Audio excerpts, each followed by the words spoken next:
I'm Kristen Oaks-White. Thank you for joining us for This Week in Louisiana Agriculture, the only TV show bringing Louisiana farmers and consumers together every week.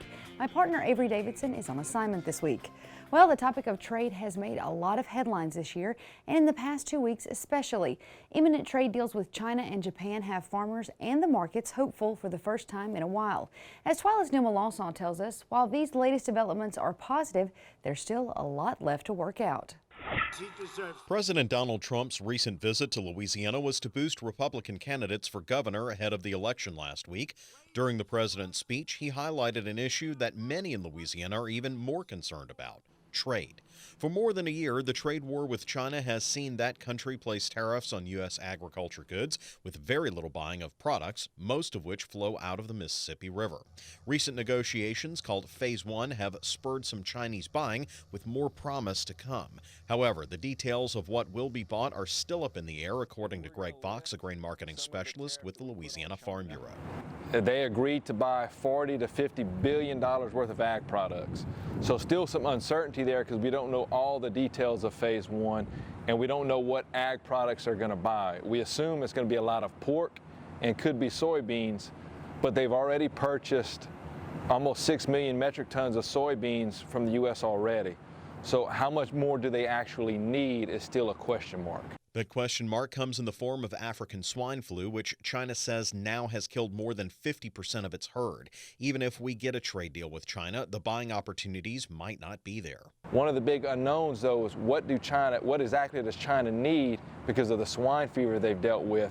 That usage has almost been cut in half. One recent trade breakthrough that has been good is a bilateral agreement with Japan that gets U.S. beef back into that country. While it is a good short-term measure, it doesn't include rice, a long sticking point between the two countries.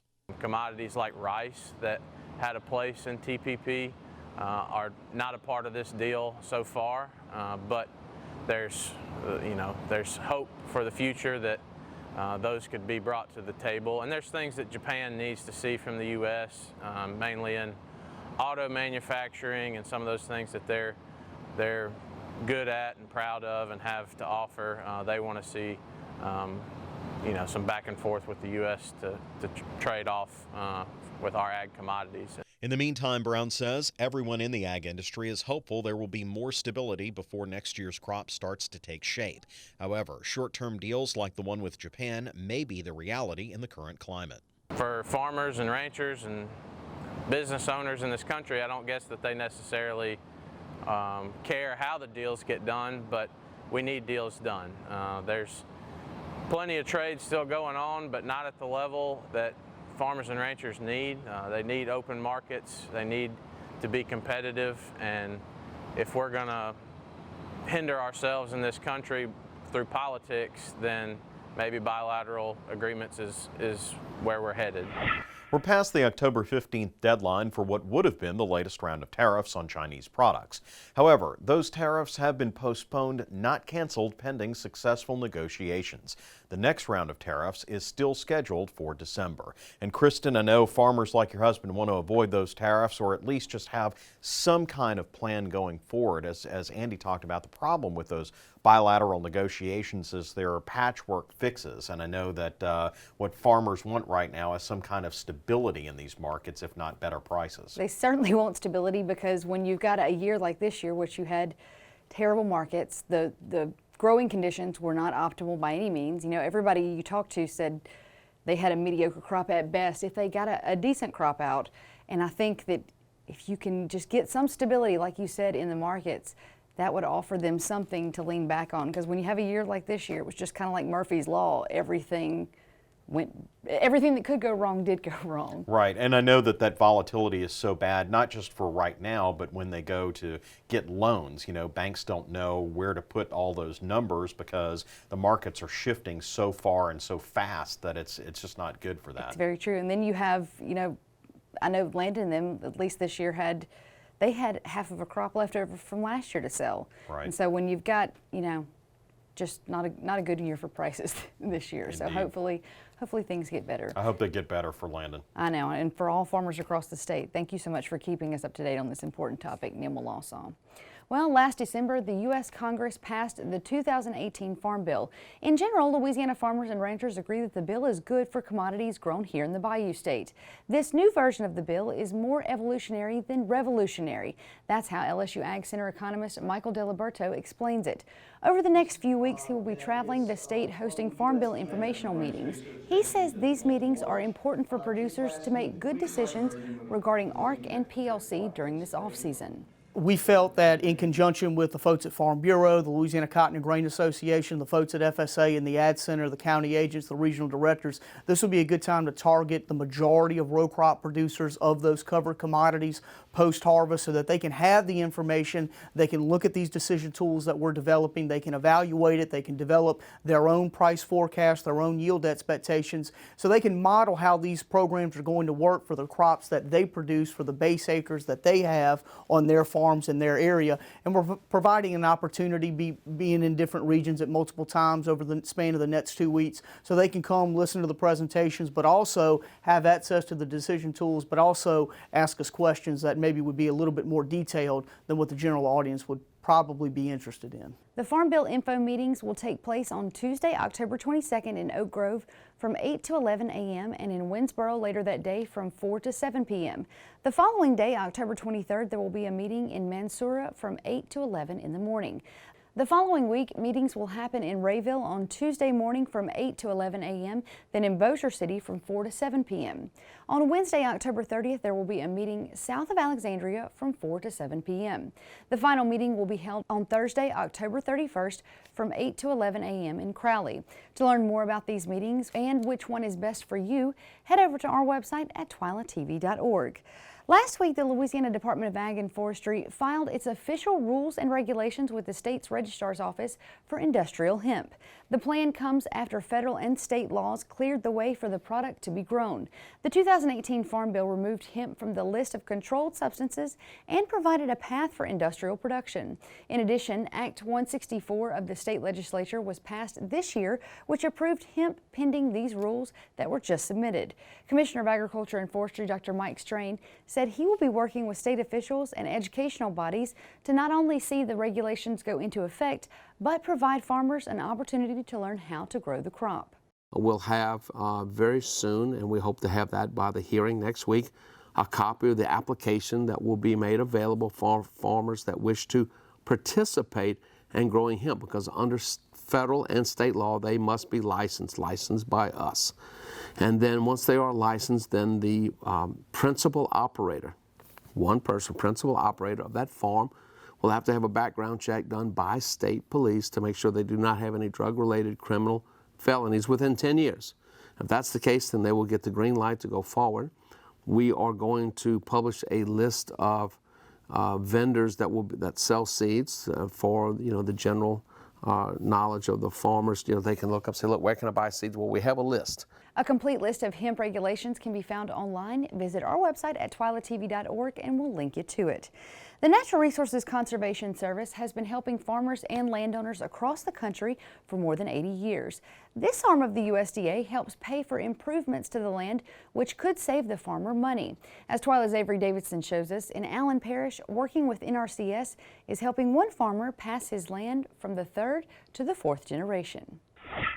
Water flows from a well on Eric Uncle's rice farm in Allen Parish. He's flooding this field using groundwater from the Chico Aquifer. However, soon he'll be using surface water from this canal dug nearly 100 years ago.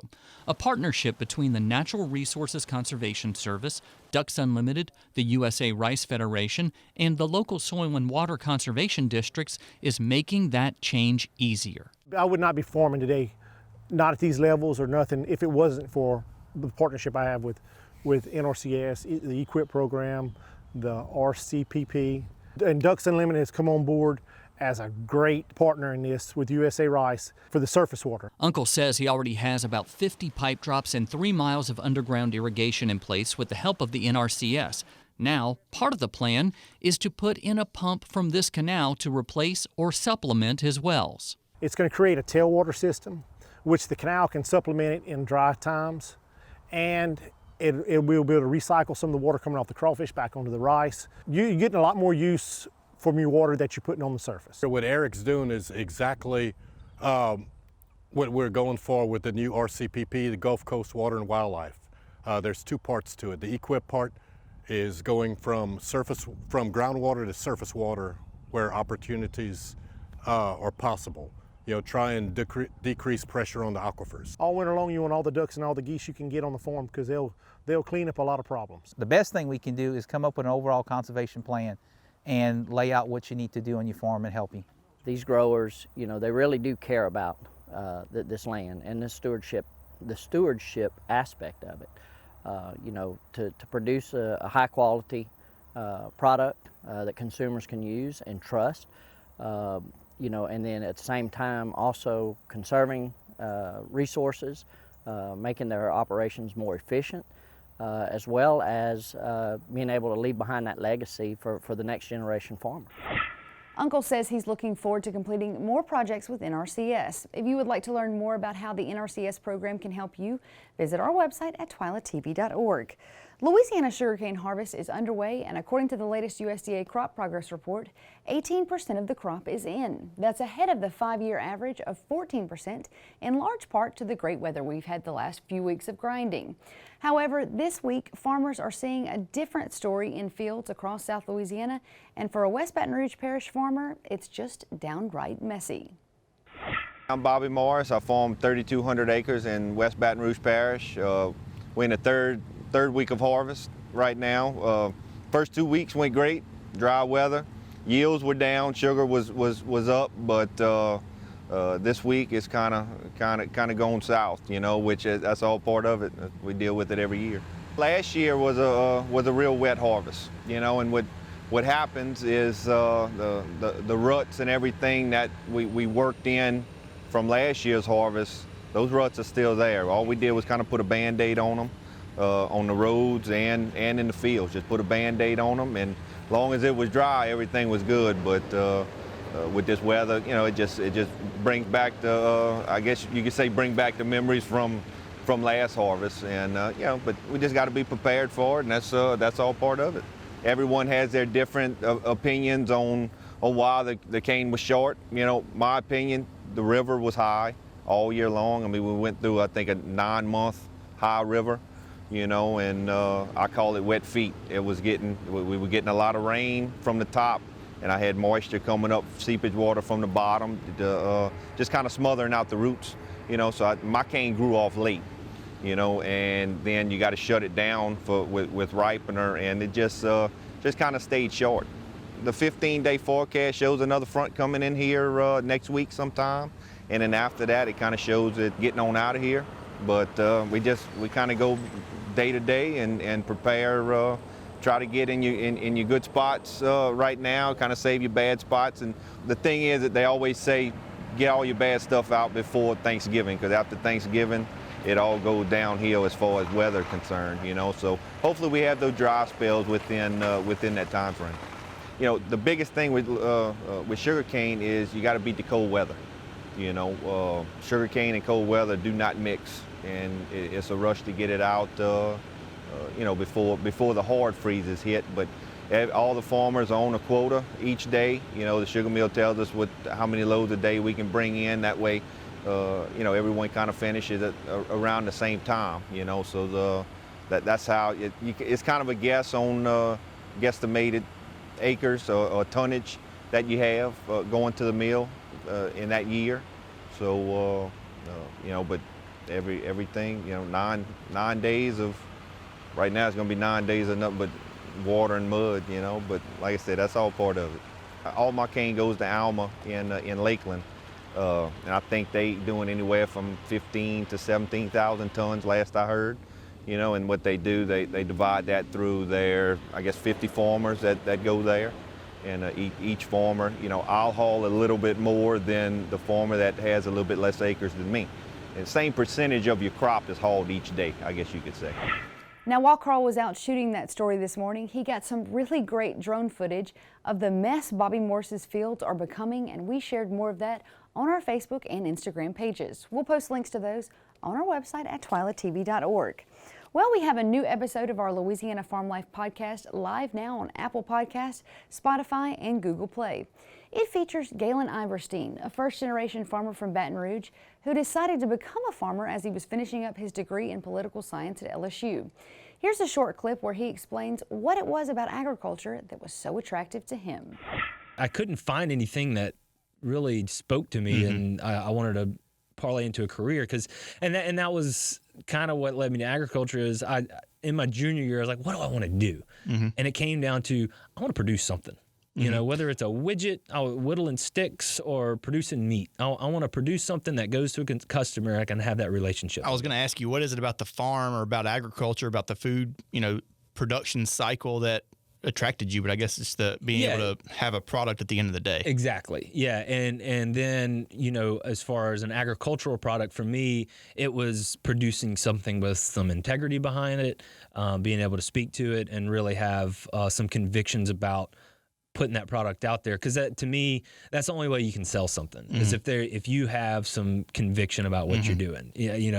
Like people selling me something that they don't really believe in, I can see through that. So I wanted to believe in what I was selling. And to me, when you're producing an agricultural product, you better believe in it. That's how I kind of. Were you really growing up? Were you really aware or conscious of what kind of food you were eating, and what?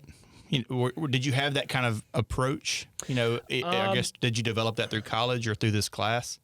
Yeah, mostly through that class.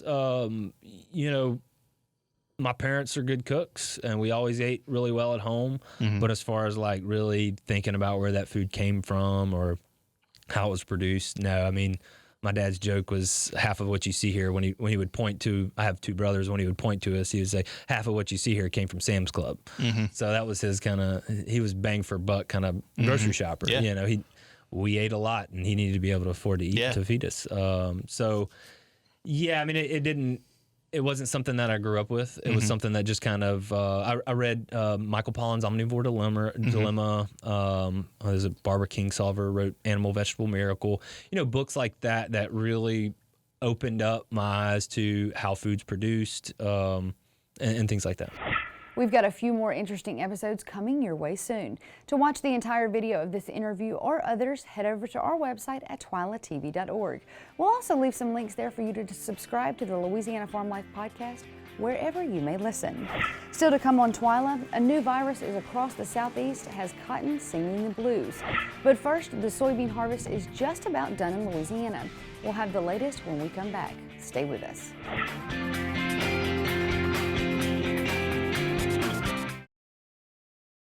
I now hope they're fighting today. I hope they are. Put a Dorito on here.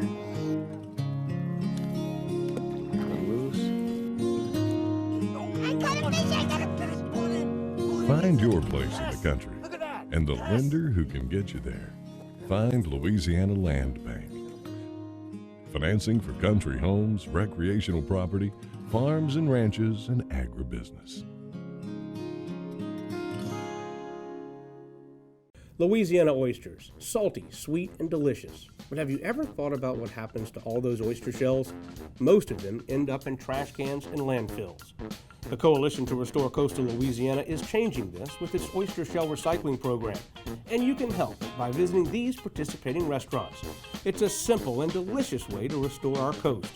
The shells will then be used to sustain and rebuild oyster reefs. Remember, once you shuck them, don't just chuck them.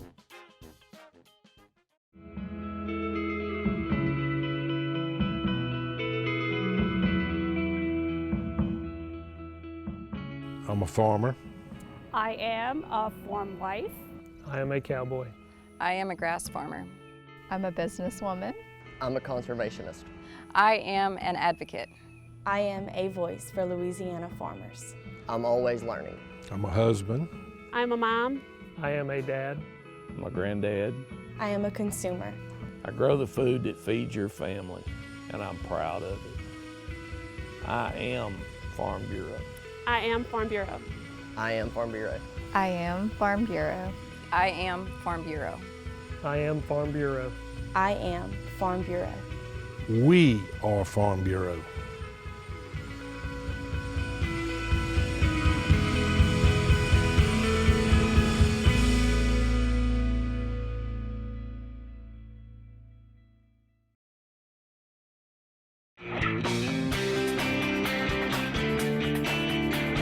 hot, dry weather has allowed Louisiana farmers to quickly harvest this year's soybean crop. Like many farm commodities across Louisiana, growing conditions were tough, but as Twila's Craig Gautreaux shows us, yields for soybeans have surprised many. Ideal harvest conditions are allowing Louisiana farmers to make quick work of this year's soybean crop. Many beans were planted late because of a wet spring, and late planted beans do not yield as well. We're not going to hit any home runs or break any records, I don't think. Could have been a whole lot worse with all that extremely wet weather early, and then we had another flooding event when the beans were trying to mature, and we lost some beans due to the flooding. Late planted beans yield lower because they are subjected to the higher temperatures of summer and more insect and disease pressure during periods when the soybeans are more vulnerable. Some growers had to wait until July to plant because of soggy conditions. Once you get past June, the yields go down anyway, even in a good year. On some of those late planted beans, they're seeing more pest problems as well. Acreage is down significantly this year. Louisiana typically has between 1.2 and 1.4 million acres of soybeans. This year's crop is expected to be approximately 1 million acres, a decrease of more than 20%. Prices are also much lower. There's nothing like what we saw back in 2012. I know that was a while back when we were, $14, $15 a bushel beans. We're way off of that. Last I checked, we weren't even at $9. A trade spat between China and the U.S. is blamed for the depressed prices. China was the #1 export market for U.S. soybeans, but they have dramatically reduced their purchases of U.S.-grown beans. With the LSU Ag Center, this is Craig Gautreaux reporting. Now, Louisiana producers are expected to average in the mid to upper 40 bushel range this year, or about 2 to 5 bushels per acre less than last year. Teams of researchers throughout the Cotton Belt are working to learn more about a new disease that has gained a lot of attention. Researchers identified and confirmed cotton leaf roll dwarf virus 2 years ago, but now they think that it was possibly in fields a year or two before that. Cotton leaf roll dwarf virus, a well-known problem in Brazil, is also called cotton blue disease and was confirmed in a southern Alabama cotton field in 2017. The virus showed up again last year here in Louisiana, as well as 6 other southeastern states. Jenny Kobernick, a cotton breeder at Auburn University, says the virus is transmitted by cotton aphids, and it was controlled in Brazil through a discovery of a couple of cotton lines with resistance to the disease. No resistance has been found among the 20 most popular lines grown here in the U.S. Although it will take time for cotton breeders to screen the germplasm for possible resistance to begin working with, researchers in other disciplines are also working on management areas related to the virus, including and recognizing the symptoms. Still to come on Twila, we'll take a look at the election results from last week and how they affect us going forward. Plus, farmers in the Northwest band together to help a neighbor in need. Stay with us.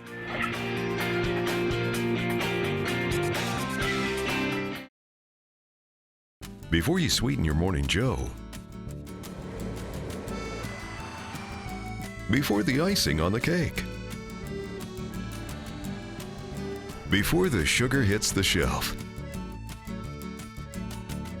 it begins with a family of sugarcane farmers dedicated to growing Louisiana for more than 220 years. The Sugarcane Growers of Louisiana, making life sweeter, naturally. Sugarcane, sweet sugarcane.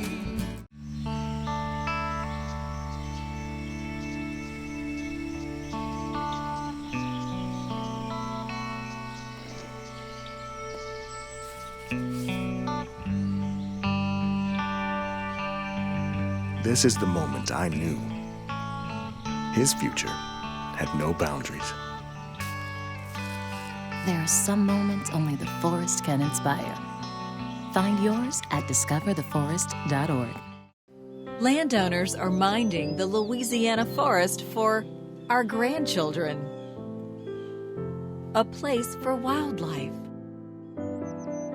recreation, lumber for homes. It's the right thing to do. Forestry, covering half our state, all of our hearts.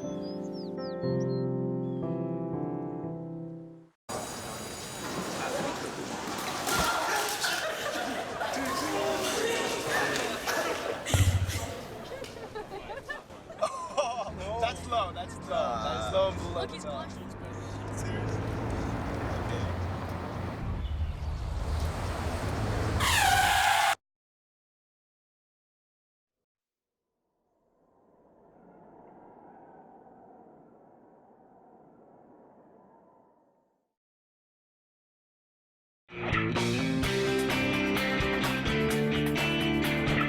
This past weekend, Louisiana voters traveled to the polls and cast their ballots for the next governor of Louisiana. Governor John Bel Edwards received 47% of the vote, followed by Baton Rouge businessman Eddie Rispone at 27%, and Congressman Ralph Abraham finished out at 24%. That means there will be a runoff election between Governor Edwards and Eddie Rispone on November 16th. If you missed the interviews we conducted with each candidate before the primary election, we have full interviews around 20 minutes each on our website discussing major issues affecting agriculture. We'll put a link to those on our website at twilatv.org. Other notable statewide elections that were decided include the Lieutenant Governor, where Billy Nungesser remains in office. Dr. Mike Strain will remain the Commissioner of Agriculture and Forestry, and Jim Donnellan was elected as the Commissioner of Insurance again. Before we leave you, we have a special Helping Harvest edition of Twila Boost. In the last few weeks, Mother Nature has delivered a variety of wild weather events across the United States. Some parts of the nation mowed their lawns in record high fall temperatures one day and then broke out their snow shovels a few days later when a blizzard blasted the Northwest. This freak fall blizzard follows a record-breaking rain that wreaked havoc on many of the crops in that area. From Montana to Minnesota, farmers have been scrambling to salvage this year's harvest. In Hamer, Idaho, one farmer still had an entire crop of potatoes in the ground with a hard freeze on the way. Word spread of the farmer's predicament, and soon other farmers in the area grabbed their equipment and headed to help their neighbor in need. Jason Larson was one of those farmers willing to help, and he took this video of the convoy in action.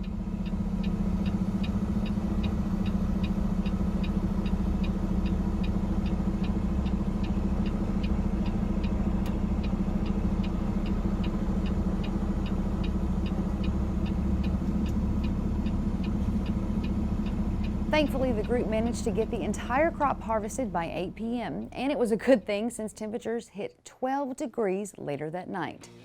That does it for this edition of Twila. Be sure to join us next week when we'll show you how Louisiana farms are finding their way into local schools at the Farm to School Conference in Baton Rouge. Until then, you can watch all of our stories online at twilatv.org, and be sure to like us on Facebook, follow us on Twitter and Instagram. For all of us here at Twila, thanks for joining us. We hope to see you again right here next week.